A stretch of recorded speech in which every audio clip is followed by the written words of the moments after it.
여러분은 전혀 예기치 못한 그런 시련과 고난이 찾아오면 제일 먼저 무엇을 하십니까? 성경을 읽으십니까 혹시? 너무 잘하시는 거고요. 기도하십니까? 너무나도 잘하시는 겁니다. 혹시라도 당장 전화통을 붙들고 계십니까?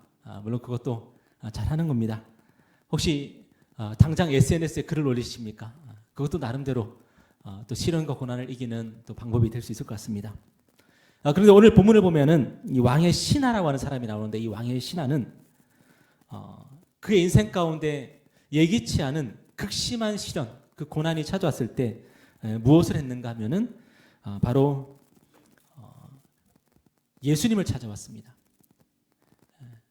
그에게 찾아온 이 시련이 뭐였습니까? 자기 아들이 죽을 병에 걸린 거였어요. 여러분, 지금도 그렇지만 그 오래전 고대 사회에서 이 자녀라고 하는 이 존재는 인생의 모든 것일 수밖에 없죠. 내 인생의 전부가 될 수밖에 없습니다. 특별히 아들이라는 존재가 지금보다 훨씬 더 중요했던 그 고대 사회에서는 이 아들의 죽음이라고 하는 것은 한 사람에게 있어서 그의 인생을 무너지게 만들 수도 있는 그런 크고 극심한 그런 시련이라 할 수 있죠.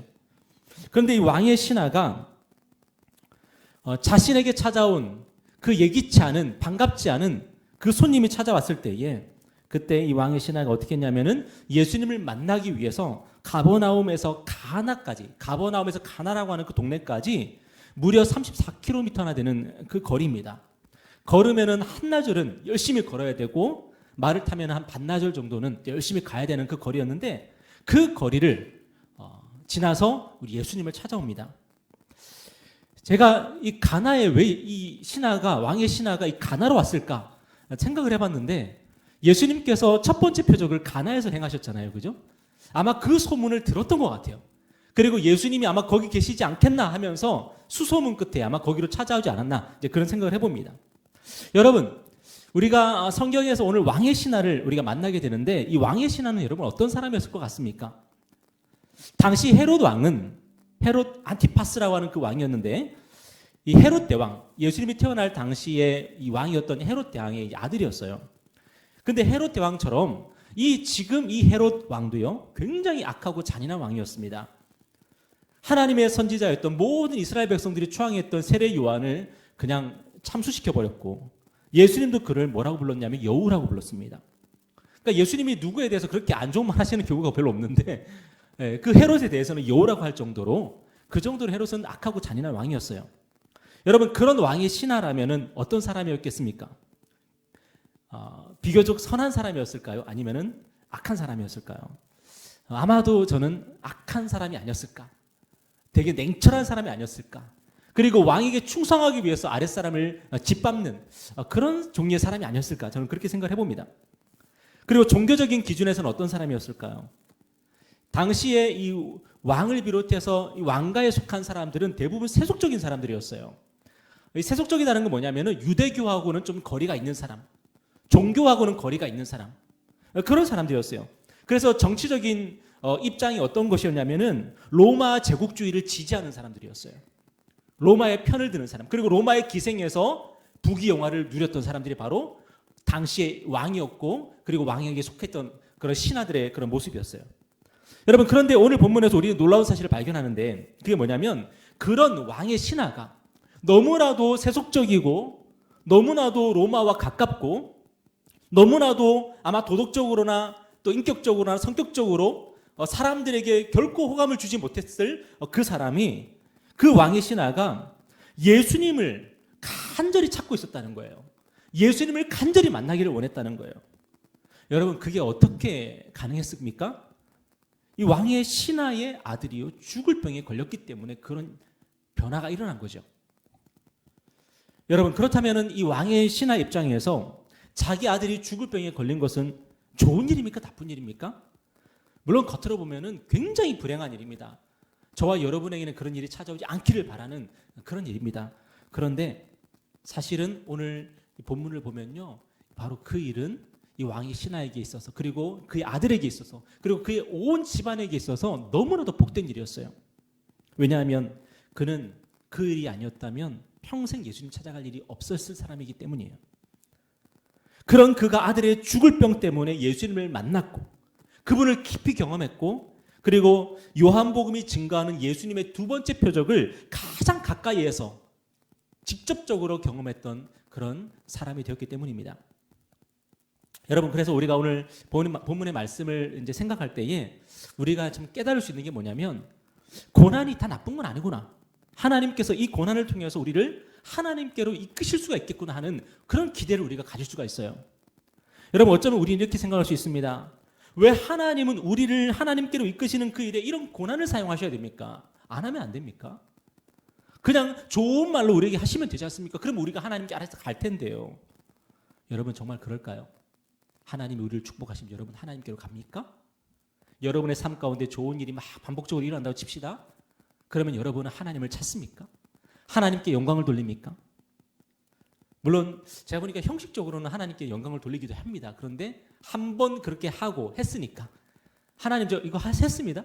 하나님 첫 열매를 드렸습니다. 그 다음에 어떻게 하죠? 그 다음에 우리는 우리 마음대로 살아갑니다. 그만큼 우리가 교만하고 그만큼 완고한 사람들인 거죠. 여러분, 우리가 어떤 사람들입니까? 이 세상 누구도 우리의 성격과 우리의 인성을 바꾸지를 못합니다. 그 누구도 우리의 고집을 꺾지를 못합니다.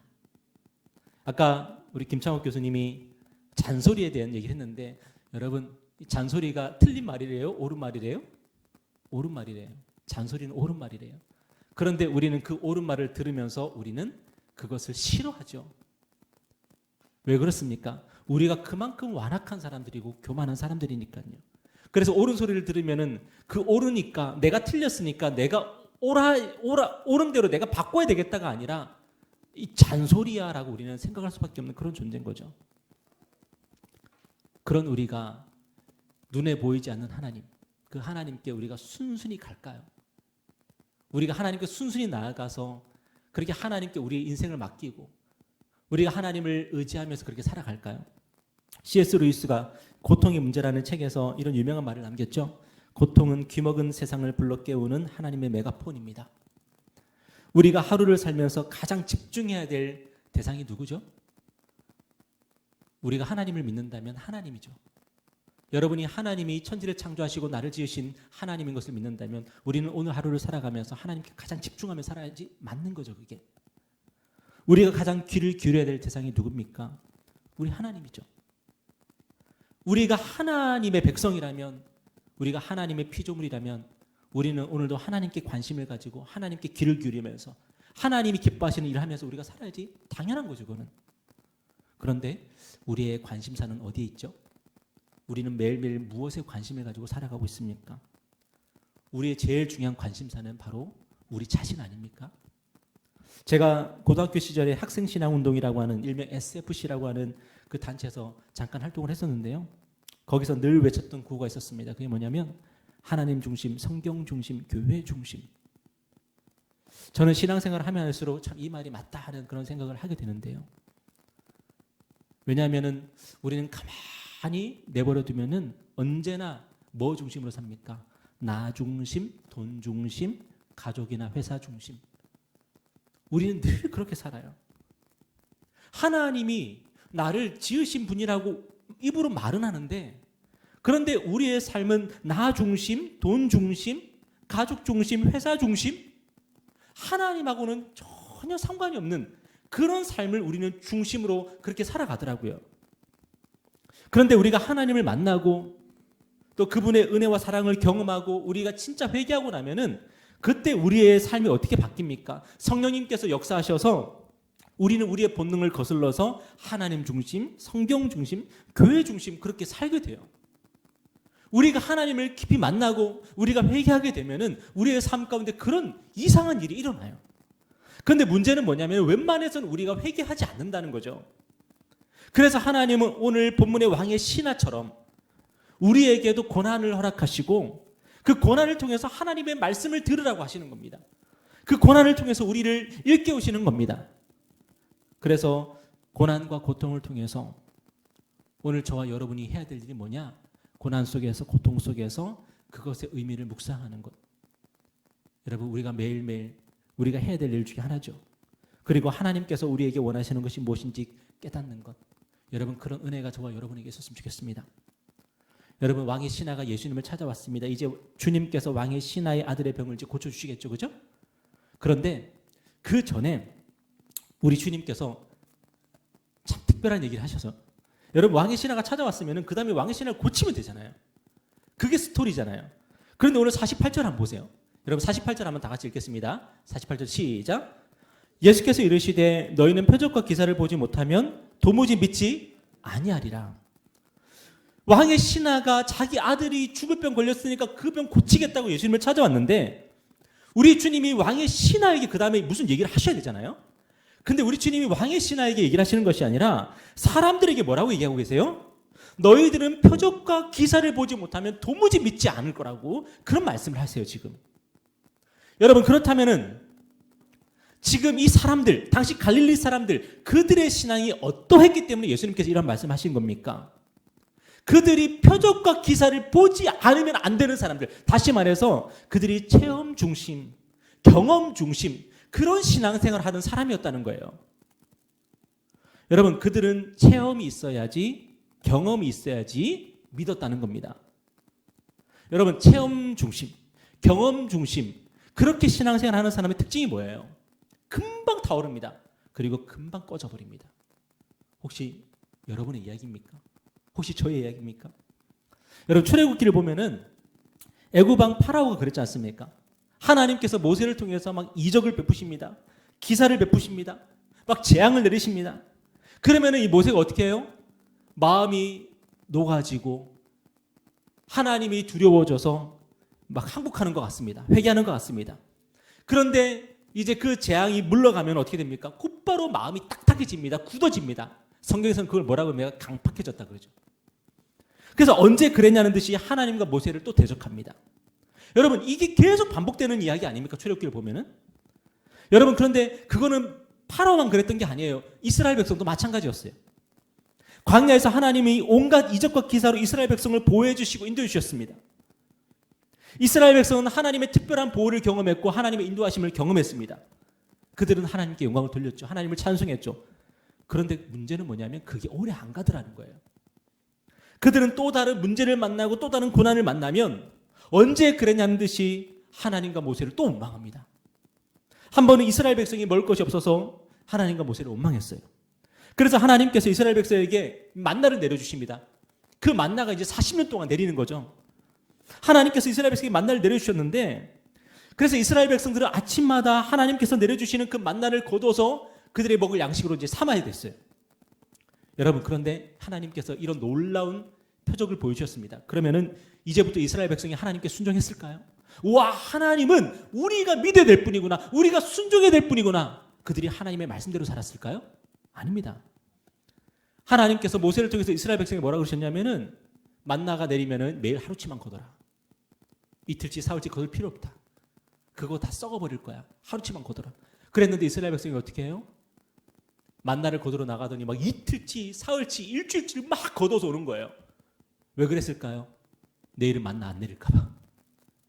내일은 만나 안 내릴까 봐 그들은 만나를 거두느라고 눈에 불을 켜고 눈이 벌게져가지고 만나를 막 거두는 거예요. 그리고 하나님께서 뭐라고 말씀하셨어요? 엿새째는 제6일에는 이틀치를 거두고 왜냐하면 안식일에는 내가 만나를 안 내릴 거니까 엿새째는 이틀에 만나를 거두고 제7일에 그 안식일에는 너희들이 만나를 거두러 나가지 마라. 그날을 쉬어라 그랬어요. 근데 이스라엘 백성이 어떻게 합니까? 안식일에도 만나 거두러 나가요. 쉬질 않습니다. 여러분 하나님께서 그런 표적과 그런 기사를 보여주셨으면 경험하게 하셨으면 체험하게 하셨으면 그 다음에 어떤 단계로 가야 되는 거예요? 하나님이 나에게 그런 일을 베푸셨으니까 이제 내가 하나님을 믿고 하나님을 신뢰하며 살아야 되겠다. 그렇게 말씀 중심으로 가야 되는 거 아니에요? 그런데 그렇지 않더라는 거예요. 그래서 출애굽기 16장에 보니까 하나님께서 이렇게 말씀하시죠. 여호와께서 모세에게 이르시되 어느 때까지 너희가 내 계명과 내 율법을 지키지 아니하려느냐? 어느 때까지 내 계명과 내 율법을 지키지 아니하려느냐? 여러분 하나님께서 이스라엘 백성에게 원하셨던 게 뭐예요? 하나님의 말씀에 순종하는 거죠. 하나님의 말씀 따라 살아가는 거죠. 그런데 이스라엘 백성은요. 말씀이 중요한 게 아니에요. 표적이 중요한 거예요. 표적을 쫓아가다 보니까 뭘 하게 됩니까? 말씀을 무시하게 되는 거예요. 표적을 쫓아가니까. 안식일에도 만나를 거둬야 되니까, 안식일에도 내가 만나를 거둬야 되니까 어떻게 해요? 말씀을 무시하고 만나를 거두러 가는 거예요. 하나님의 말씀 따라 살지 않고. 여러분, 오늘 저와 여러분은 어떻습니까? 우리에게 지금 말씀이 중요합니까? 아니면은 체험이 중요합니까? 우리의 신앙이 금방 타올랐다가 금방 꺼지는 게 반복이 된다면은 그 이유가 뭘까요? 우리의 신앙이 아직 말씀 중심이 아니라서 그런 거예요. 우리가 체험 중심의 신앙생활을 하고 있기 때문에 금방 타오르고 금방 꺼지게 되는 거예요. 여러분, 체험이나 경험이 중심인 신앙은요, 절대로 하나님의 말씀을 믿고 순종할 수가 없습니다. 왜냐하면 하나님의 말씀은 우리에게 뭐를 요구하냐면 믿음을 요구해요. 그런데 체험은 뭘 우리에게 믿음을 요구합니까? 안 합니까? 체험은 우리에게 믿음을 요구할 필요가 없죠. 왜요? 지금 눈에 보이는 게 체험이니까요. 내가 지금 경험하고 있는 게 그 체험이고 그런 거 아닙니까? 표적이고 그런 거 아닙니까? 그거는 믿음이 따로 필요 없습니다. 지금 예배를 드리고 있는데 여러분 핸드폰에 갑자기 막 진동이 막 울려요. 봤더니 여러분의 그 통장에 막 뭐가 돈이 막 입금이 되고 있어. 막 공이 하나씩 막 더 붙고 있어요. 그러면은 여러분, 하나님을 믿는데 믿음이 필요할까요? 그냥 여러분 아마 믿음 사용할 필요도 없어요. 하나님이 하셨다. 이거는 하나님이 하셨다고 말할 수밖에 없다. 나 지금 집에 가가지고 얘기해야지. 하나님이 나에게 이렇게 은혜를 주셨다고 얘기해야지. 여러분, 믿음이 필요가 없습니다. 체험이라고 하는 거는, 표적이라고 하는 건, 경험이라고 하는 건 그런 거예요. 우리가 믿음을 사용할 필요가 없는 거예요. 그런데 하나님께서 우리에게 요구하시는 게 뭐예요? 믿음이죠. 믿음. 그리고 그 믿음은 우리에게 뭘 요구합니까? 인내를 요구합니다. 눈에 보이지 않는 거거든요. 눈에 보이지 않는데 하나님이 뭐라고 하시냐면 믿으라 그러세요. 눈에 보이지 않는 걸 믿으라 그랬어요. 여러분, 눈에 보이지 않는데 그걸 믿어야 돼요. 그러면 그 사이에 우리 삶을 찾아오는 게 뭐냐면 바로 인내라는 거예요. 인내. 견뎌야 되는 거예요. 여러분, 표적 중심의 신앙이 추구하는 것은 고난이 없는 신앙인 거예요. 결국에는 고난이 없는 걸 바라는 거예요. 예수를 믿었으니까 더 이상 고난을 겪고 싶지 않습니다. 그거예요. 인내하고 싶지 않습니다. 예수를 믿었으면 바로바로 즉각적으로 나에게 뭔가 좋은 일이 일어나야지. 왜 나는 인내해야 됩니까? 왜 나는 기다려야 됩니까? 그런데 하나님께서 우리에게 뭐라 그러세요? 나를 믿어라. 하나님은 우리에게 나를 믿으라 그래요. 나를 믿는 게 뭐죠? 하나님을 믿는 게 뭐죠? 하나님의 말씀을 믿는 거예요. 그럼 하나님의 말씀을 믿는 게 뭐죠? 기다리는 거예요. 인내하는 거예요. 고난을 견뎌내는 거죠. 저는 기독교 방송에서 하는 간증 프로그램을 종종 시청을 하죠. 그리고 여러분들에게 이렇게 보여드립니다. 그런데 간혹 아쉬울 때가 있습니다. 그게 뭐냐면 간증하는 내용을 들어보면 대부분 어떤 내용들이 많냐면 체험에 대한 내용들이 많아요. 체험하고 어떤 이걸 경험했다고 하는 그런 내용들이 많아요. 하나님의 말씀을 붙잡고 제가 이렇게 고난을 견뎌내고 있습니다. 하나님의 말씀을 붙잡고 제가 이렇게 인내하며 인생을 살아가고 있습니다. 그런 내용보다는 하나님이 이렇게 해주셨어요. 저렇게 해주셨어요. 그래서 제가 선별을 합니다. 그런 내용들은 가급적이면은 빼고 정말로 하나님의 말씀을 붙잡는 그런 간증들을 되도록이면 많이 실으려고 그래요. 여러분, 우리가 어떤 체험을 해야만 간증을 할 수 있을까요? 아마 여러분 이렇게 생각할 거예요. 나는 간증거리가 없어. 나는 간증할 게 별로 없어. 여러분, 정말 여러분 간증할 게 없으세요? 하나님이 여러분에게 말씀을 주시고 여러분이 그 말씀을 믿으며 하루하루 견뎌내며 살아가고 있다면 그게 간증이에요. 그리고 그게 뭐예요? 그게 인생이에요. 그게 인생이에요. 하나님은 우리에게 말씀 주시기를 원하시지 매일매일 뭘 경험하게 하시고 뭘 체험하게 하시고 하나님이 그렇게 우리를 키워내기를 바라지 않으세요. 그럼 우리는 잘하지 않거든요.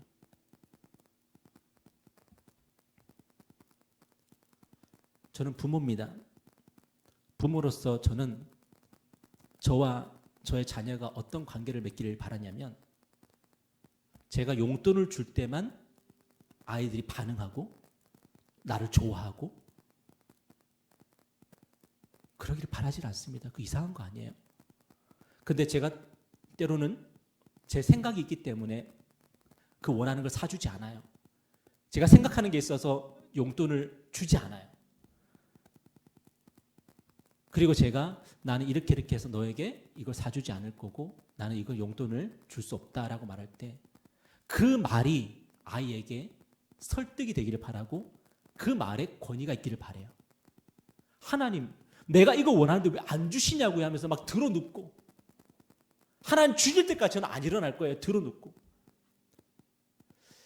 기다리지 못하고 인내하지 못하고 하나님을 신뢰하지 못하고 나는 그게 있어야 된다고요. 하나님 그게. 혹시 우리가 하나님한테 그렇게 떼쓰면서 살고 있지는 않습니까? 여러분, 신앙의 정체기를 혹시라도 겪고 계시는 분이 계시다면은 예전에는 내 신앙이 정말 뜨거웠는데 지금은 왜 내 신앙이 뜨겁지 않지라고 혹시라도 스스로 질문하고 계시는 분이 계시다면은 여러분 혹시라도 무엇을 기다리고 계십니까? 하나님이 여러분에게 무엇을 주시면은 여러분은 그 신앙의 슬럼프에서 여러분은 빠져나오실 수 있겠습니까? 혹시라도 체험을 기다리십니까? 어떤 표적을 기다리십니까? 하나님께서 여러분에게 주시기를 원하시는 것은 아마도 말씀일 겁니다. 그 말씀을 붙잡고 믿음으로 일어서라고 말씀하실 겁니다. 여러분, 마틴 루터가 종교개혁을 일으켰는데요. 물론 마틴 루터 한 사람이 시작한 건 아니고 그 전에 수많은 종교개혁자들이 죽임을 당하고 화형을 당하고 그렇게 한 역사가 있죠. 그리고 마틴 루터 때에 비로소 종교개혁이 불이 붙기 시작했는데 여러분, 그 마틴 루터가 환상을 봤을까요? 그 마틴 루터가 병고침을 받았을까요? 그래서 그가 종교개혁의 최일선에 서서 죽음을 무릅쓰고 그렇게 믿음의 싸움을 싸웠을까요? 아닙니다. 마틴 루터가 종교개혁의 선봉장이 될 수 있었던 그 이유는 뭐냐면 오직 의인은 믿음으로 말미암아 살리라는 그 하나님의 말씀을 붙잡았기 때문이에요. 그 말씀을 받은 거예요. 그 말씀을 경험한 거예요.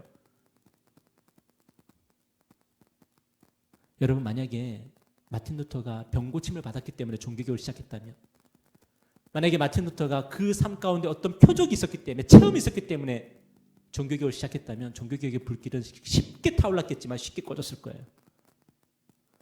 그런데 그 종교개혁의 불길이 한번 타오르기 시작하니까 걷잡을 수 없이 계속 타오를 수 있었던 비결이 뭐냐면 바로 마틴 루터가 그 말씀을 붙잡았던 거고, 그리고 마틴 루터가 그 말씀을 사람들에게 선포했기 때문이에요. 그 종교개혁에 함께했던 수많은 사람들이 무엇 때문에 그 종교개혁에 함께했습니까? 하나님의 말씀 때문이에요. 하나님의 말씀. 여러분, 하나님은 말씀으로 세상을 창조하셨습니다. 여러분 믿으십니까? 그렇다면 하나님은 말씀으로 우리의 삶을 새롭게 하실 수 있습니다. 하나님의 말씀이 우리의 삶을 변화시킬 수 있습니다. 여러분, 하나님은 말씀으로 창조하셨고 말씀으로 우리 안에 새로운 일들을 행하실 수 있는 분이 바로 우리 하나님이죠. 우리가 무엇을 한다면요, 그 말씀을 믿고 그 말씀을 붙잡고 살아가기만 한다면요. 그래서 저는 확신합니다. 뭡니까? 우리가 아무리 가난해도요, 하나님의 말씀을 붙잡으면 절대 가난할 수 없습니다. 우리가 병약해도요, 하나님의 말씀을 붙잡고 살아가면 병약할 수가 없습니다. 결국은 우리가 우리의 현실, 우리의 상황에 우리가 굴복하는 이유는 뭐냐면 하나님의 말씀을 붙잡지 않기 때문에 우리가 우리의 상황, 우리 현실에 우리가 굴복하며 살아가죠. 그러나 하나님의 말씀은 그 모든 것을 이기게 하는 하나님의 능력입니다. 우리 안에 새로운 일을 행하시는 하나님이 말씀을 통해서 그 일을 하실 것이기 때문에 그래요. 오늘 본문을 보면 우리 주님은 표적과 기사를 보지 못하면 믿지 않는 사람들을 책망하십니다. 그리고 그 후에 이 왕의 신하에게는 어떤 기회를 주시냐면은 우리 주님의 말씀을 믿고 나아갈 수 있는 기회를 주세요. 오늘 50절 보세요. 한번 다 같이 읽겠습니다. 시작. 예수께서 이르시되 가라, 내 아들이 살아있다 하시니 그 사람이 예수께서 하신 말씀을 믿고 가더니. 여러분, 왕의 신하가 원했던 게 뭘까요? 왕의 신하가 원했던 것은 뭐냐면 예수님을 모시고 가서 예수님이 자기 아들에게 안수하거나 해서 자기 아들이 병에서 고침받고 일어나서 살아나는 것을 바랐겠죠. 그러니까 왕의 신하가 원했던 것은 뭐냐면은 눈으로 보이는 거였어요. 나에게 보여주십시오. 내 아들이 고치는 것을 보여주십시오. 내 아들이 일어나는 것을 보여주십시오. 표적이었죠. 표적을 원했기 때문에 예수님께 온 거예요. 왜냐? 예수님이 가나에서 물을 포도주로 만드시는 그 표적을 보여주셨잖아요. 그러니까 그 가나에 계시는 예수님께 다시 한번 나를 향한 그 표적을 요구하기 위해서, 요청하기 위해서 온 거죠. 그런데 예수님은 이 왕의 신하에게 표적을 보여주신 것이 아니라 뭘 보여주십니까? 하나님의 말씀을 보여주세요. 가라, 네 아들이 살아있다. 가라, 네 아들이 살아있다. 우리 같았으면 이 말씀에 어떻게 반응했을까요? 예수님, 알겠는데요. 잘 알겠습니다. 그런데 일단 같이 가셔야 됩니다. 혹시라도 안 되면 어떡해요? 갔는데 우리 아들 계속 아프면 어떡해요? 갔는데 우리 아들 죽었으면 어떡해요? 그럼 우리 마누라한테 저 죽어요. 예수님 꼭 같이 가셔야 돼요. 여러분, 이 문제 심각한 문제입니다. 우리 아들이 죽어가고 있는데 나는 예수님 모셔가야 되는데 예수님은 같이 가지 않으시고 가라 그러는 거예요. 네 아들이 살았으니까 가라. 여러분, 이렇게 왕의 신하가 예수님의 말씀을 붙잡고 그 말씀을 믿고 34km를 다시 가는 거예요. 여러분, 갈릴리 사람들이 그걸 할 수 있었을까요? 갈릴리 사람들 그거 했을까요? 저는 못했을 것 같아요. 그런데 왕의 신하는 그 주님의 말씀을 믿고 갑니다. 그리고 가는 길에 자신의 종들을 만납니다. 자기 아들이 살았다는 소식을 듣습니다. 언제부터 좋아지기 시작했어? 물었더니 어제 7시부터 좋아졌습니다. 그래요. 7시, 낮 1시. 여러분, 그때가 언제냐? 주님이 가라, 네 아들이 살아있다 하고 말씀하신 바로 그 시각이었어요. 여러분, 이 일을 통해서 왕의 신하가 그리고 그 온 집안이 예수님을 믿게 됩니다. 믿음에서 믿음에 이르게 되죠. 믿음에서 믿음에 이르게 되죠. 여러분, 하나님께서 오늘 저와 여러분에게 원하시는 게 바로 이런 삶 아닐까요? 믿음에서 믿음에 이르게 되는 거예요. 첫 출발이 뭐냐? 보는 게 아니라 말씀을 믿었는데 이 말씀 내가 과연 믿어도 될까? 불안한데 그래도 믿고 나아가자. 그랬는데 그 믿음의 열매가 맺히고 내가 더 큰 믿음으로 나아가고 그렇게 내 삶이, 우리의 삶이 그렇게 사라지면서 믿음에서 믿음으로, 그 믿음에서 믿음으로 우리의 믿음이 점점 자라나게 되고 하나님을 신뢰하게 되고 그렇게 하나님과 동의하는 삶을 살게 되는 거. 여러분, 우리 아브라함의 인생이 바로 그런 인생 아니었습니까? 처음에 하나님께서 본토 친척 아비 집을 떠나서 내가 내게 지시할 땅으로 가라 그랬을 때에 아브라함이 그 말씀 믿고 나갔습니다. 그런데 조금 가다 보니까 어때요? 불안해요. 두려워요. 그 당시 경찰이 어디 있습니까? 군대가 어디 있습니까? 무법천지 세상인데 사람들이 나를 죽이고 내 아내 뺏어가면 어떡하지? 그리고 아내를 누이라고 속입니다. 여러분, 아브라함은 하나님의 말씀을 믿긴 했지만 그 믿음이 너무나도 연약한 믿음이었어요. 그래서 내 아내를 아내라고 하지 못하고 내 누이라고 그렇게 속이면서 살아갈 수밖에 없는 그런 비겁한 믿음이었어요. 그런데 그 아브라함의 믿음이 나중에 어떻게 돼요? 네가 사랑하는 네 독자 이삭을 나에게 바쳐라 그랬을 때에 군말 않고 하나님께 아들을 드립니다. 믿음이 믿음을 낳고 그 믿음이 또 믿음을 낳고. 여러분, 하나님이 오늘 저와 여러분의 인생 그렇게 만들기를 바라시는 거예요. 정말로 적은 말씀인데 그 적은 말씀 믿고 나아갔을 때에 하나님께서 더 큰 말씀 주시고 그 큰 말씀 믿고 나갔을 때 더 큰 말씀 주셔서 우리의 믿음이 그렇게 자라가도록, 그렇게 하나님과 더 깊은 관계를 맺어가도록 하나님께서 그렇게 우리의 삶을 만들어 나가시는 거죠. 오늘 우리 모습이 예수님 당시의 갈릴리 사람들의 모습과 어쩌면 비슷할지도 몰라요.